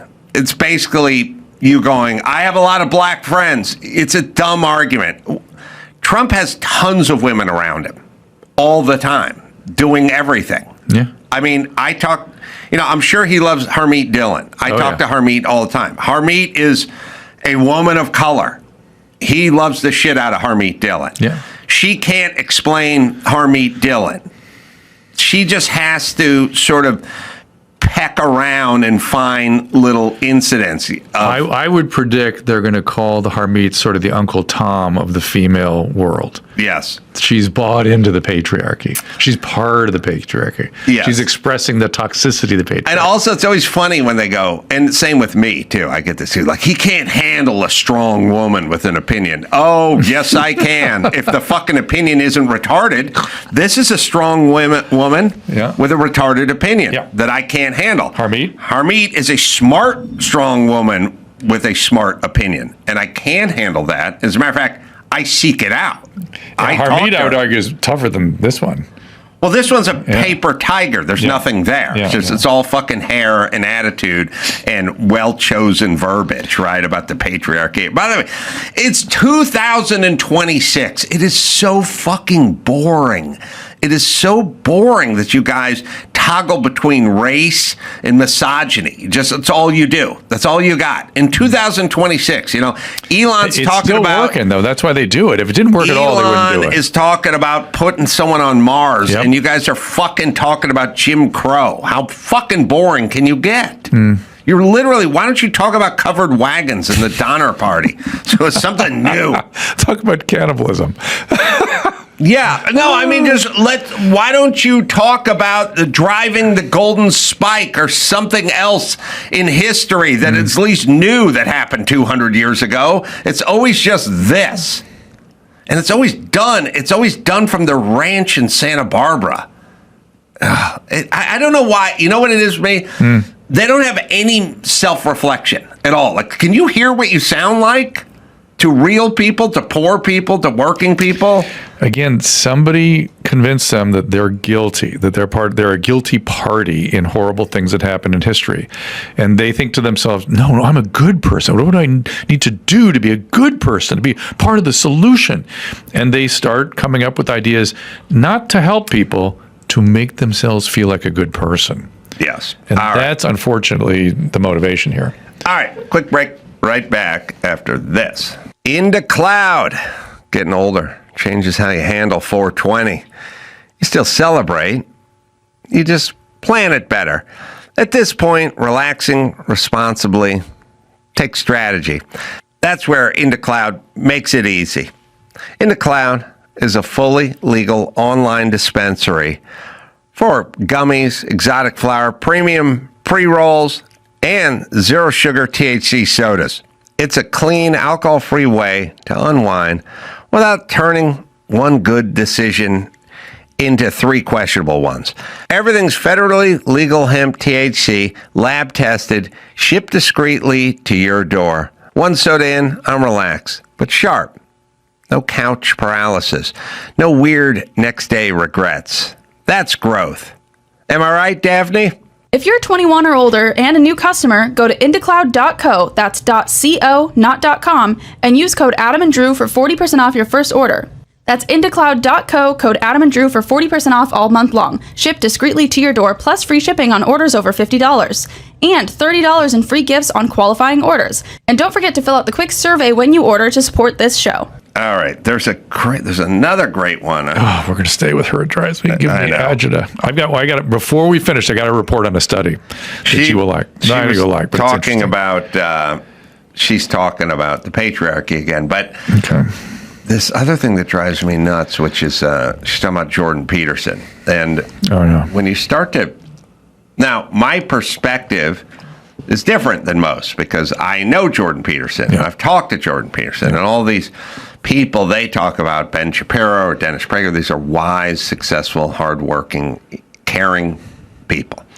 And they do this thing where it's like the kids can get polluted online by hearing what Jordan Peterson has to say. First off, the message is basically family, education, grit, and God. I don't know what's polluting you should hope your fucking son that you give Barbie dolls to puts down the fucking Barbie doll. Or keeps the Barbie doll and adopts this, whatever you want. But they should still adopt this. You know what I mean? Yeah. No matter what, it's good for these kids. Right. So by the way, I love when they go to these summits, you know what I mean? Women's Summit, Wisdom Summit. Yeah. I was driving behind a smart car the other day. It's a smart car. Do you know that I talked to... I think it was Kelly Blue Book or something, or one of the guys who did one of the I'll think of the entity. Anyway, they do long-term tests for cars. They buy a car. Nobody gives them a car because that implies a response. You know, they buy the car and they drive the car for a year, and then they write a report on it. I said, are there any shitty modern cars? Are there any modern, everything works, everything's good enough now. The air conditioning all works, windows, power windows. The guy goes, the only piece of shit out there is a smart car. And by the way, smart water is just red dye number 7 and corn syrup. You know what I mean?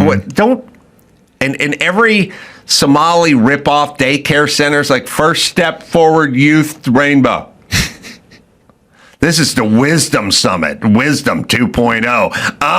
Okay, now that you've come down from the mountaintop, my lady, share this wisdom with us about how teenage boys work. Here we go. My sons are really into sports, or so are my girls, but my sons will watch their favorite athletes on YouTube. And then all of a sudden you'll find this sort of alt-right, extreme, Jordan Peterson type speaking to my sons. It's insane. Connected to the sports culture. That's not healthy. No. Are you kidding? So then our boys are learning hate, bigotry, misogyny, racism. So it's very dangerous, and I think we have to take responsibility and we have to hold those in leadership and tech accountable. Because they're making all this money. Money. We had to hold them accountable during COVID, right? With all the misinformation out there. Yes. Remember that? I do. They were a platform for misinformation. Platforming. How dare they platform that? We should have held them more accountable and kicked everybody who disagreed with us off of the fucking internet. You fucking assholes just did this 10 minutes ago and you're talking about she wants to hold them accountable. Yeah, Jordan Peterson with his hate speech and his racism and his misogyny. Racism. So it's very dangerous, and I think we have to take responsibility and we have to hold those in leadership and tech by the way, accountable. convincing young males at 14 that they're females and cutting their cocks off, not dangerous, not in the least. Not in the least, but hearing what a professor from Quebec has to say about shit, well, that's a problem. That's going to be a problem. Yeah. She is perfectly fine with 15-year-old dudes cutting their dick off. And let's remember, and not dangerous, by the way. That's progressive. By the way, Jordan Peterson was non-controversial because I followed him for many, many years before anybody else knew about him. And he became controversial because there was a law established in the province where he was teaching that mandated speech. Yes. It said you must call somebody by these pronouns or you have broken the law. And then they had these kangaroo courts set up to adjudicate that law. Good. Go. And Keep going, Canada. And he said, that's where I draw the line. You can't force speech. That's it. Right. He's a dangerous man. Right. They're the ones who did this and created Jordan Peterson. And then they go, he was never a problem. Dangerous. He's never said anything different ever than what he says now and then. But here's my point. She's never heard 1 second of Jordan Peterson speaking. Right. Never. Which is pretty doable. Like, I'll give you an example. Could I give you an example, Drew? Please. Okay. We have comedians regularly on my program. And oftentimes they're younger than people whose work I'm not familiar with. So I will almost on a daily basis, but at least 3 times a week, I will say, that's what I did this morning, play me a clip of this person. I want to see their set. I want to watch a couple minutes. I want to catch their vibe, because comedians will have angles and they're different styles. Sure. Sometimes it's political, sometimes it's not. So I just go on the internet, pop up something. We'll do it 5 minutes before the show. And I'll go, play me 3 minutes of their set so I can get an idea of who they are. Yeah. Now, you don't have to watch an hour special. You can watch a 3-minute couple of jokes, get a vibe for who they are on stage. Yeah. And now I know who they are, and I can interview them. You can watch Jordan Peterson, bitch. Go ahead. Use your phone. Put in Jordan Peterson, most popular speech or something, and just familiarize yourself a little with the guy before you call him a racist and homophobic. You know what I'm saying? And dangerous. Why don't you just take a look at what he's doing? Or any of these people. Yeah. Do you know? That's the part that is intellectually dishonest, because all these people do is talk about studying and learning, and I want to learn. You want to learn? Go to the fucking internet and figure out what Dennis Prager's talking about. They never do. They have no fucking idea, which is weird. And then because they just. But by the way, listen. I totally agree with disagree with Mark Ruffalo. Mm-hmm. I would never go on a show and go, this guy's dangerous. No. He's bigoted. He's homophobic. No. I don't know who he is. Yeah. He's an actor who I disagree with politically. Mm-hmm. But that's all I got. He says stupid things that'll never work, but I'm not going to call him a racist or misogynist. Well, you got to remember, a lot of people have decided that they have a morally superior position. Remember, they're trying to combat against being a bad person. So they have to take a morally superior position. Therefore, anybody that's in a different position is bad and needs to be destroyed because they're evil. You get there very quickly. It is so fucking boring. God, is it boring. And also, can you imagine this, Drew? At the end of the day, so I had Andrew pull up my Los Angeles Magazine article, which I revisit once every 4 years. But the thing that's funny is you go back and look at it, it's from 2010.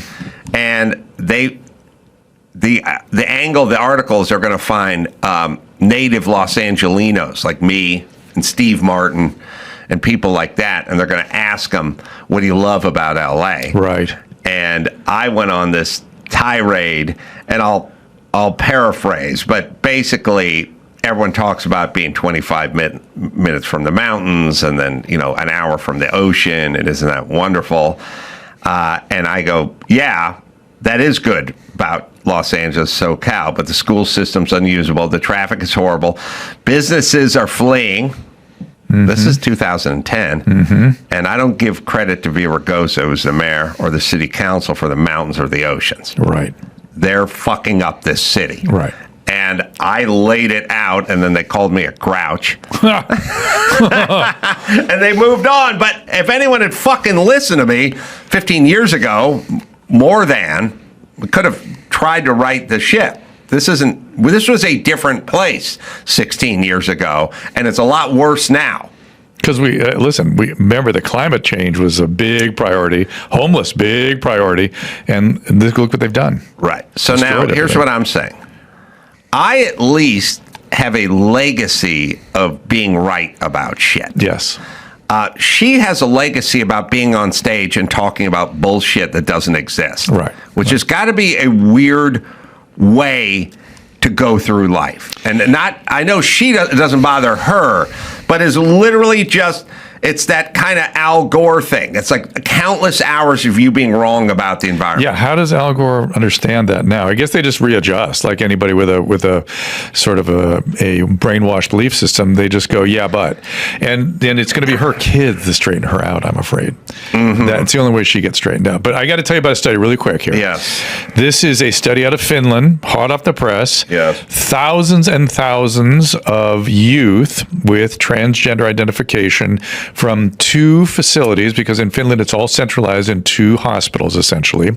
So, and they are required to keep extensive records. It's a 25-year study now, parsing out these kids, their evolution, how they end up, who takes medical management, who takes surgical management, and the study is damning.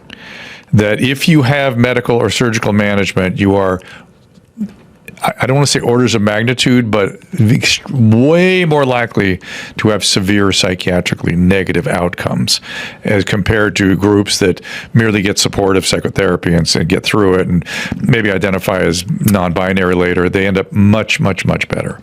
So There it is. I mean, this is a extensive study.